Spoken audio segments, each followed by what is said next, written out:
Sup YouTube, it's TCG here and welcome back to our TCG video on my channel. On this channel you get tons of Pokemon TCG content, so be sure to of course hit that subscribe button if you're new to the channel. Today we're going to be checking out the top 10 best decks for post rotation with a ton of tournament results over in Japan, with the Fukuoka Champions League into account, with us already doing a tier list left and right. We already know what's going to be great at the post rotation metagame, so we're going to be talking about the top 10 decks today. If you guys are hyped for it, let me know by rocking the hell out of the like button, and let me know in the comment section what your favorite deck is out of the bunch you actually saw. There are still some rogue decks out there that could be actually pretty good. Think about stuff like a Slowking deck, or the underplayed / underdeveloped Zacian Hops Zacian deck could also become great, but these are currently the top 10 best performing decks over in Japan, and we're going to be taking a look at all the 60s, and we're going to be taking into account all the tech cards that are being played left and right. So hopefully you guys are excited. Let's go. Okay.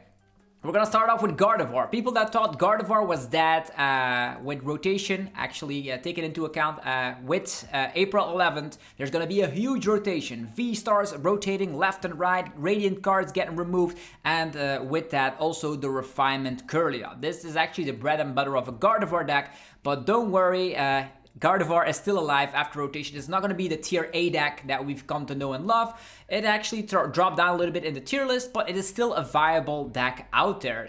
Gardevoir now actually uses the Brilliant Blender to make sure you can instantly discard your Psychic type energies quite easily, so you can then accelerate them with a Psychic Embrace ability. On top of that, we also come back with 4 copies of Night Stretcher, so the Brilliant Blender could also work if you just discard a Pokemon, so you can instantly slap down your Night Stretcher. Is also a very great combo with Gardevoir. We still have the Monkey Dory, which can transfer some damage that you put onto yourself with Psychic Embrace onto the opponent, and there's still the power of Screamtail and Drifloon. So Gardevoir is still alive. It does lose draw power, so we are obligated to run cards like Mew EX, cards like Phasandipity for draw power. Also in this 60 we have the Lillie's Clefairy with the very fantastic attack, allowing you to actually stab more damage depending on both bench sizes, just like a Raikou V back before it. It's going to be very great because its ability allows you to transform the Dragon type Pokemon all into ×2 weakness, so that means all your Pokemon destroy Dragon type Pokemon, which is totally awesome. It's a very streamlined list with Artisan. We have triple Bravery Charms, could also work to make your Lillie's Clefairy also survive a couple of Phantom Dives, so that could be interesting indeed. There is currently no Turo in the list. Turo is always a great card to of course get rid of a bench hitter, but I don't think you'll need it as stuff like Snorlax Block has rotated. Be careful of Wellspring Ogerpon traps. Note to self that almost all of your Pokemon can attack, so don't worry about it in the slightest. This is a very streamlined Gardevoir list to get yourself started post-rotation, so this is my number 10 in the ranking of the best decks post-rotation. Then a newcomer into the list is going to be En's Zoroark EX. And Zoroark EX comes back with the beautiful trade ability. This allows you to discard a card from hand and draw 2 cards. This is just like a Curlia with Refinement, or back in the days Zoroark GX of Shining Legends. Who remembers those days, right? Very cool to see that. We're gonna be able to establish a bunch of Zoroarks. They have 280 HP, and they come back with an attack, allowing you to copy paste a Pokemon, an Ent's Pokemon, their attacks without needing the required energies. That means an Ent's Darmanitan, an Ent's Reshiram, they all come back with powerful attacks, and Ent's Zoroark EX can copy paste them instantly with its attack. It only requires 2 Darkness Energy, and there's the new item card, Ent's PP Up, the item card allowing you to accelerate a basic energy card from your discard pile to one of your Ent's Pokemon on the bench. This is going to be really helpful to get that Zoroark powered up in just 1 turn, and you can then start copy pasting attacks. There's a Reshiram with a sort of an outrage attack, allowing you to, if the opponent slaps 200 damage onto you, you can go ×2 and just one-shot anything, which is awesome. You also come back with Ent's Darmanitan, which can slap 90 damage to the active and 90 damage to one of your opponent's bench Pokemon. This is actually a super cool attack because Manaphy has rotated from the format, meaning Zoroark is a very scary deck for setup-based decks like Charizard and Dragapult, for example. So, and Zoroark having a lot of combinations going. You can also rely on reversal energy on Ensdar Manatan, to be honest. So that's also a way, if you're falling behind in prizes, you don't even need an End Zoroark or a PP up and an energy. You can also resort to the reversal energy, which is also a great strategy. You come back with TM Evo and a high amount of Arven, meaning you can get your Zoroark set up in no time, and as soon as the Zoroarks are set up, you can start drawing through your deck quite convincingly. Very awesome indeed, and yeah, the deck just flows really well. Defiance Band for more damage output, the Binding Mochi for more damage output. It can really help out because you do come back with that Peturant EX, allowing you to just push yourself to the active, and then you can have the power of the Binding Mochi. That actually means that the opponent can actually get knocked out when the opponent least expects it, because if you know, there's also the Reshiram with a flat damage output of 170.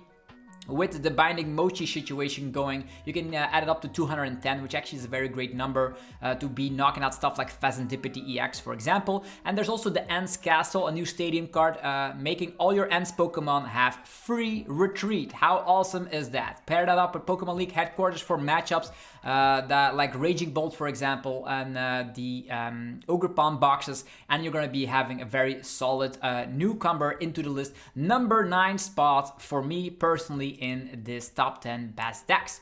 Number 8 is going to be Eevee Box or Flareon EX. Believe it or not, Flareon EX actually is a mainstay archetype, is categorized as a tier C or a tier B deck in the Japanese City League results, and they have been playing a whole lot of tournaments, and this actually got a very solid placement over in the Fukuoka Champions League, getting 15th place. So what do we have in this exact 60? We're going to have the Noctowl engine. This is going to be one of the strongest engines post-rotation with the Jewel Seeker. You can get any 2 trainer cards instantly. Remember the days of shady dealings? While post-rotation, Noctowl just takes over in a whole lot of archetypes. You have the Eevee, which can instantly evolve if it's in the active position. You come back with stuff like Flareon EX, which can slap a whopping 280 damage output, enough to knock out Zoroark, enough to knock out Terrapagos, some of the Ogerpon. So a very strong Pokemon indeed, and also because you come back with that Burning Charge attack, slapping 130 damage, you're going to be able to hit weakness zone to stuff like the Teal Mask Ogerpon, which is very great. There's a Leafeon EX also thrown up in the list to help out maybe the Charizard matchup. Could be nice, and there's also the draw power Pokemon Phasantipity and Mew EX. Now you might think, how do you power your Pokemon up? Well, glad you asked. We're gonna be relying on Glass Trumpet and Crispin. Crispin, one of the strongest supporters in the post-rotation format, so definitely grab a couple of these if you don't have them already. Glass Trumpet powers up your Carlos Pokemon, and Crispin can search out an additional energy from the deck to accelerate, so that's gonna help out to get the attack cost going for Flareon EX to slap 280 damage instantly. So if you have a very great draw power going out, you're going to be able to maybe you have Earthen Vessel, Ultra Ball, or anything going for that. You can Glass Trumpet and then instantly go for a Flareon attack on the very first turn of the game, going second. So just note, Flareon is a scary Pokemon. You also come back with Briar, by the way, and Briar is going to help out to make sure that you can swing your prize trades. If the opponent has exactly 2 prize cards, you can take an additional prize card if you knock something out with a Terra Pokemon, and there's a Flareon as well as Leafeon being the Terra Pokemon of choice. We also see that there's a Black Belt training in here that can push your numbers all the way up to 320 damage output, which is enough to knock out a Dragapult EX. So strong archetype, and Pokemon League headquarters is also in this 60, meaning that people are targeting down the basic focus decks like Raging Bolt and the Ogerpon boxes. I think it's a very solid deck to test out, so purchase yourself a couple of Flareon EX, Eevee EX, and one Leafeon EX, and you're gonna be good to go if you want to test this archetype out. Number 7. Charizard EX, an archetype that has been around since Obsidian Flames and never went away, to be honest. This is going to be a very streamlined 60, playing on 2 copies of TM Evo just to make sure that you're not getting Badoo trapped. Still 3 copies of Rare Candy thrown up in the list, and with the help of Dusknoir, with the help of the Pidgeot EX.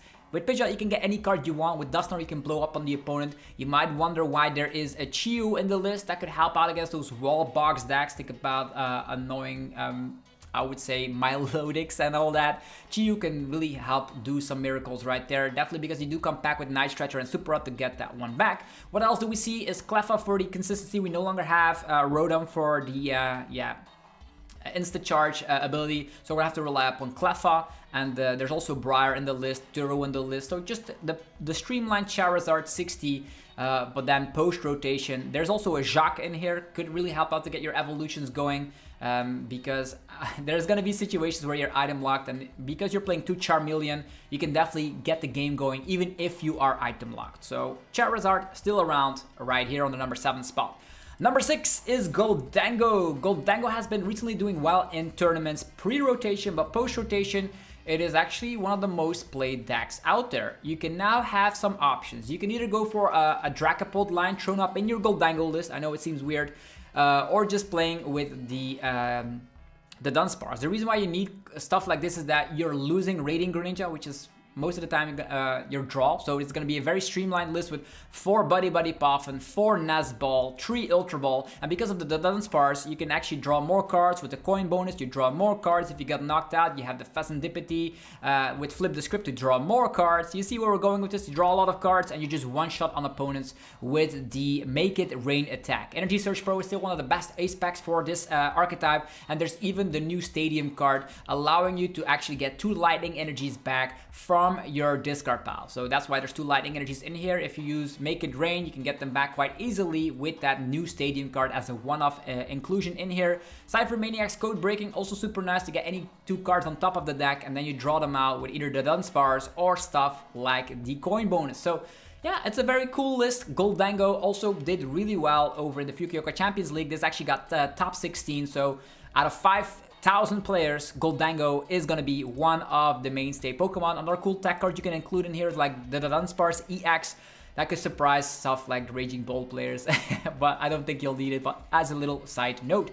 Now we're entering the top 5. Number 5, Milotic, Farigiraf, Cornerstone. You might even think about Mimikyu as well, but it's going to be Wall Box. That's what I'm calling it, Wall Box. Milotic has the ability to be invincible against Terra Pokemon. Terra Pokemon cannot touch them at all. That means Teal Mask Ogerpon, Wellspring Ogerpon, Charizard, Dragapult, Terrapagos, all of the Terra Pokemon cannot touch you whatsoever. Now we have Farigiraf, being able to be immune from basic EX Pokemon. Again, there's a lot of basic EX focus decks, Raging Bull, Ogerpon boxes. They're all not going to be able to touch your Farigiraf, which is awesome. Now we have Cornerstone Ogerpon finishing out the wall archetype, being able to, of course, wall out stuff like that have a lot of abilities. Think about Charizard EX, for example. So you have your wall archetype, and you're going to be using the Crispin. Very easy searchable because you're going to be playing a Tatsugiri as well, and that's going to be allowing you to get Crispin power up your Pokemon of choice, wall up the opponent's Pokemon, and win the game. The cool news is you have actually access to that Pokevital A to heal your Pokemon, which is awesome. You have access to TM Energize to also power up your Counterbox Pokemon, or you can go for a TM Evo if you're up against a deck that could be considered scary. You can also go for TM Evo to instantly evolve into Farigiraf or Milotic, depending on the matchup. So yeah, it's scary because we no longer have Canceling Cologne, so there's not a lot of decks out there that have answers for all of these walling Pokemon, and with help of stuff like Counter Gain, that makes make sure you can attack with Counter Gain Crispin. You can just instantly attack out of nowhere, knock out Pokemon that can be a threat, so it's a very scary archetype because we no longer have Canceling Cologne. Entering the top 4, here we go with Archaludon. Archaludon becomes better, and the reason why that is that we're getting the Hops Dubwool. If you evolve into Hops Dubwool, you're going to be able to attract a Pokemon from the opponent's bench all the way into the active position, so you're dragging it all the way there, pretty much Boss's Orders in an ability form. This is very powerful for a deck like this because now you can get crazy combos going like Boss with Turo, or Boss with Iono, or Boss with a Black Belt. In the past, that was not possible. There's also Prime Catcher in here. You might think about playing Prime Catcher or Scoop Up Cyclone, depending on which playstyle you prefer. This is based on a lot of aggro gusting. There's less copies of Boss's Orders because we have Prime Catcher and Hops Dubwool. The cool thing is with the Scoop Up Cyclone is you can also recover stuff like a Hobbs Double, so you can reuse it and also get rid of your Squawk ability. But this list is actually playing Prime Catcher. You can flip-flop between a Scoop Up Cyclone if you want to. There's also a Scissor in here for the walling archetypes. Could be kind of annoying, but if there's an archetype out there or a deck out there playing a lot of abilities, Scissor is going to be fantastic. And you also still come back with Relicanth, being able to have the Hammerend option on your Archaludon EX. I played Archaludon at EOIC, had a blast, got a lot of championship points with it, so I think it's a very strong deck, and it will only become better in the future because now we have more options, meaning with Hobbs Double, you can get crazy combos going. You can gust an opponent while using stuff like a Black Belt, you can gust an opponent while using stuff like an Iono, or you can gust an opponent while using a Turo combo. I love it already, so test out Archaludon. It's very strong in the post-rotation format.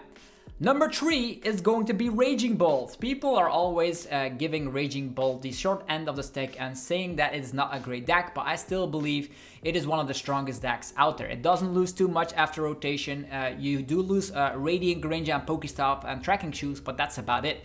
To make up for that, we're still going to be adding in the Noctowl engine today, so you can get any cards you want if you evolve into it. Very cool, because not only you're playing a lot of stadiums, that could also help out with Fan Rotom to KO a weak HP Pokemon like a Dreepy. Think about a Charmander, for example. The Rotom can do that. Think about a Mimikyu, also very good for that. There's even a one price Raging Bolt in here, which allows you to snipe without Manaphy in the format. I think it's a very fine option because sometimes there's only one weak HP Pokemon on the opponent's side of the bench, which is awesome. And you do come back with Free Retreat because of Latias EX, so that sniping can actually be kind of useful. We're still having the Squawk ability option. The Teal Mask can get energies into play. You have Prime Catcher by your side. No Pokemon Catchers in here. It's a little bit overkill in my opinion. And the cool news is that with the Area 0 under def, when the opponent actually overlaps that, you can get rid of your Squawk abilities, which I still think is a nice option to have. So you just power up through the means of Teal Dance as well as Sada, power up your Raging Bolt and one-shot anything in the game. This is one of the decks that has actually a very fine matchup against Dragapult as well as the Ogerpon box deck. If you are able to get the attack off, maybe you should think about adding in a couple of Pokegears and lowering down on the Noctowl build, but I'm not going to question Japan because it's actually played 13th place in the Fukuoka Champions League with over 5,000 players. Moving forward, number 2 is going to be Dragapult EX. This is an archetype that actually doesn't lose too much. We still see Dusknoir thrown up in the package, Budu for the item lock, which can carry entire games. This actually is playing 2 copies of Jacques. Jacques is a very great supporter because it allows you to get your Pokemon out, your evolution-based Pokemon, and whether you want a Dusknoir or a Dragapult EX or a Dracloak, it's all possible with that. Your draw engine becomes the Dracloak. Very cool. Direct and Directive, you can get it off quite easily. You hide behind the Budu on the very first turn of the game going second, and then set your game up. You have 2 copies of Archaludon to go wide on the board. There's an Unfair Stamp to put the opponent down to low hand size. Unfair Stamp with Itchy Pollen is actually a very crazy combo. There's even a Crispin thrown up in the list. There's no TM Evo, you just go slow, taking it slow because you do have the Jacques, you have the Iono, you have the all the cards that allow you to just set up. And as soon as you have a couple of Dracloaks out, you're going to be good to go. So I think Dragapult, very strong deck after rotation still. So if you have been playing Dragapult, no need to put it down. It's still fantastic. And then the best deck in the format, no doubt here, is going to be the Ogerpon box deck. Again, you're playing the Noctowl engine. This Noctowl engine is very strong, getting any 2 trainer cards from the deck. You can use the Teal Mask Ogerpon to get energies into play, and you can use the combination of Crispin and Teal Dance to get a lot of energies on board, and with E-Switch you can get crazy combinations off. You can get a turn 1 Wellspring Ogerpon attack, and without Manaphy in the format, that is brutal. You can knock out 2 Dreepies at the same time, knock out a Charmander and a Pidgey, for example. It's very, very good. On top of that, there's always the possibility to use the Pikachu EX. Without canceling Cologne, the ability is actually pretty strong. Pikachu's Braveheart ability, or Absolute Heart ability, whatever it's called, you're going to be able to survive a hit and turn yourself into 10 HP if you get one-shotted, and you can power it up instantly, as mentioned. Teal Dance, E-Switch, Crispin, and Attack for 300 damage output. So you have a 2-pricer which can almost knock out anything in the game. There's also the Sparkling Crystal, which you can use in combination, by the way. If you have that in your opening hand, it's busted. Sparkling Crystal and Crispin means you can get crazy attacks off. There's the Lillie's Clefairy EX, which can deal with Dragapult and Raging Bolt, which is awesome. And there's always a world where you can recover that through the means of Night Stretcher. So the only thing you need to do is like Crispin, attach of the turn, and the Lillie's Clefairy will deal with Dragapult EX quite easily. You have Area 0 under that, which means you can go wide on your board. There's because you have the Fan Rotom, you can deal with Mimikyus. You have the Fan Rotom, you can also get out your couple of Hoot Hoots, your Ditto. The Ditto can transform into any Pokemon you want. There's Terapagos, which maxes out at 240 in this exact 60, and even comes back with an attack that can wall off basic Pokemon. So this is pretty much the BDIF Post Rotation. So now you have a little bit of an understanding on what the best decks in the format are. These are going to be decks you're going to need to prepare yourself if you're playing any events, League Cups, League Challenges, or any regionals, or maybe NAIC. You're going to have to definitely play test with a lot of these decks. This was Zapdos TCG here. I hopefully you guys had a blast seeing all the top decks Post Rotation a little bit more in detail. If you enjoyed the video, let me know by rocking the hell out of the like button. Only takes 1 tiny second every time, but helps out the channel tremendously. And yeah, you can also subscribe for more daily Pokemon TCG videos. This was Zapdos TCG here. Thanks for watching today. Also, go check out the sponsors. They make the videos possible. DragonShield.com for your sleeves, binders, and deck boxes. Get 5% off using the coupon Zapdos5. And of course, there's a lot of things to choose from. So definitely check it out when you're going to DragonShield.com. There's TC Evolutions for your damage counters and ability tokens. You can get 10% off using the coupon ZapdosTCG. BowtownStore.com for your TCG Live code card needs. Spice up and pimp your account today with instant email delivery with the code cards. So you can get 5% off using the coupon ZapdosTCG. Last but not least, cardmarket.com for European players where you're able to buy as well as sell cards to people all across Europe. Use the referral name ZapdosTCG to help support the channel. And with that, I will say goodbye. I will see you guys tomorrow for more Pokemon TCG content. Thank you all very much for watching. I'm out.